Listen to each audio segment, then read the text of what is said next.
guys, welcome back to my YouTube channel. If you guys are new here, my name is Gabby and I am planning on thru-hiking the Appalachian Trail in 2022. For those of you who have been following along to this point, you know that I have shared my training, my gear, and the food I plan on eating while on my thru-hike. I am excited to say that this will be my last video before I officially start my 2022 Appalachian Trail thru-hike. I am planning on publishing the very first vlog on February 24th. After that, I will be publishing daily vlogs, but I did make the decision to take Sundays off. You all can expect to see a new vlog every day between Monday and Saturday, but there will not be one on Sundays. I am taking Sundays off from uploading a video just to give myself more time to edit and just to work in some extra days in case I take a zero where I don't want to film. With those updates out of the way, I want to go ahead and share some gear upgrades and changes that I have made over the past week or so. Let's go ahead and get started. So the first gear upgrade that I want to talk about is my backpack. So if any of you all watched my previous videos, you know that I have been hiking with the Osprey Aura 50G. This was the very first backpack that I ever purchased, and I used it all throughout last summer, and I did absolutely love this backpack. So the Osprey Aura is really comfortable and it does a really good job at carrying heavy loads. While there are many benefits to using this backpack, there also were some things that just didn't quite work out for me. For example, this backpack is really heavy. This backpack with the brain weighs a little bit over 4 pounds.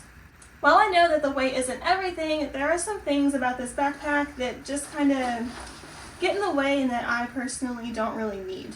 For example, I don't really need all these extra clips, I don't really need the sleeping bag compartment, and I don't really plan on using the brain. In addition to being really heavy, this backpack also did not fit my gear very well. For those of you who watched my gear video, you know that I couldn't fit my tent inside of this backpack, so I actually had to strap it onto the outside. While I know that's not a huge deal, I would really prefer to keep everything inside my backpack if possible. Lastly, this backpack is not waterproof, so anytime it rains, you have the risk of your bag getting wet. To try to keep the backpack as dry as possible, you basically have to carry a pack cover. A pack cover adds extra weight, and it's also pretty annoying to put on. While there are some things I don't like about this backpack, I'm not completely ruling it out for my thru-hike. This backpack is really comfortable and does carry weight really well, so if I find that my new backpack is causing me pain, then I'll probably switch back to using this backpack. Alright, so now I want to talk a little bit more about my new backpack, which is the Hyperlight Mountain Gear Southwest 3400 series. I have been eyeing this backpack for a really long time, but I didn't really feel confident buying this backpack without trying it on. I went into REI a few days ago with the intention of buying some new feel for my thru-hike, and I came across this backpack. I was really surprised to see that REI had this backpack in the store, and I knew instantly that I had to try it on. I literally spent probably 2 hours in REI walking up and down the stairs with my old backpack on and this backpack to try to decide which one was more comfortable and which one fit me better. Ultimately, I did decide to buy this backpack, and I have been trying it out over the past few days. Some of the benefits of using this backpack over my backpack is that it is much lighter. So this backpack only weighs 1.98 pounds, whereas my backpack weighs over 4 pounds. Another benefit is that this backpack is basically waterproof. I'm still lining my backpack with a contractor bag, but overall I won't need a pack cover, and from what I've heard, this isn't really supposed to soak through. This backpack also fits my gear way better. So with this backpack, I can fit everything inside of the pack, and nothing really has to be strapped to the outside. I have a much easier time packing this pack in comparison to my Osprey Aura. So while there are many benefits to using this pack, comfort is probably one of the biggest possible downsides to using it. This backpack does have an internal frame, so it has 2 metal stakes lining each side, and then it has some foam in the middle. It does still have some support, but not nearly as much as my Osprey Aura did.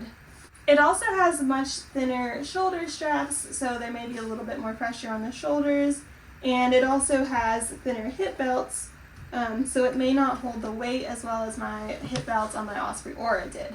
I have been trying this backpack out for a few days, and I kind of have some mixed reviews on how comfortable this pack is for me. If I don't adjust the backpack perfectly, I definitely can feel the pain in my upper back and in my neck area. But when I do get it adjusted just right, I find that most of the weight actually sits on my hips and doesn't really cause any back pain. I found that the key to making this backpack comfortable is to definitely make sure the hip belts are in the right spot and then make sure they are as tight as possible. As of right now, I do plan on starting my thru-hike with this backpack, but I'm not far from home, so if I need to, I will switch back to the Osprey Aura. Okay, so now I want to go ahead and talk about some other gear changes that I have made over the past week or so. The very first change that I made was I invested in some traction for my shoes. While these aren't spikes, these are supposed to add traction on both snow and ice to help prevent you from falling. Because I'm starting in February, I felt like investing in these was essential to help me get through the snowier and icier parts of the trail. The next thing that I invested in is a 2-liter Sea-Knock water bladder. So my initial plan was to simply screw my Sawyer Squeeze onto my Smart water bottle, but because I'm starting in colder temperatures, I know that it's possible that it could be freezing outside, and in that case I will need to keep my Sawyer Squeeze in my jacket pocket.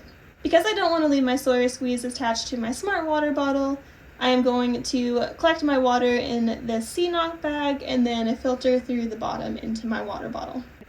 For those of you who watched my clothing video, you know that I was planning on sleeping in a synthetic race t-shirt at night.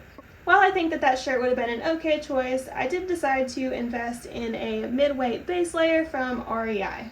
I'm hoping that this shirt will help keep me a little bit warmer at night. So another thing that I upgraded to help keep myself warm is my puffy. So if any of you all remember, I had a Patagonia Nano Puff jacket, and while I do think that's a really good choice for being on the trail, mine was several years old and I don't know if it was keeping me as warm as I needed to. So this puffy is a 650 down-filled puffy jacket from REI, and I love the color, it's very cute, and I think it's going to work great for my thru-hike. Lastly, I decided to upgrade my headlamp to a black diamond headlamp. One of the biggest reasons why I went with this new headlamp over my old one is that the new one has a red light. My new one is also very slightly lighter than the old one, so I think it was a good gear choice. Alright guys, so that is it for this video. Like I said earlier, you can expect my first vlogs to be coming out on February 24th, which should be a week from today. I will be uploading my daily vlogs between Mondays and Saturdays, and then taking Sundays off. I am so excited to get out on trail, and I can't wait to meet all of you. Thank you guys for watching, and next time you see me, I will be on trail. Bye!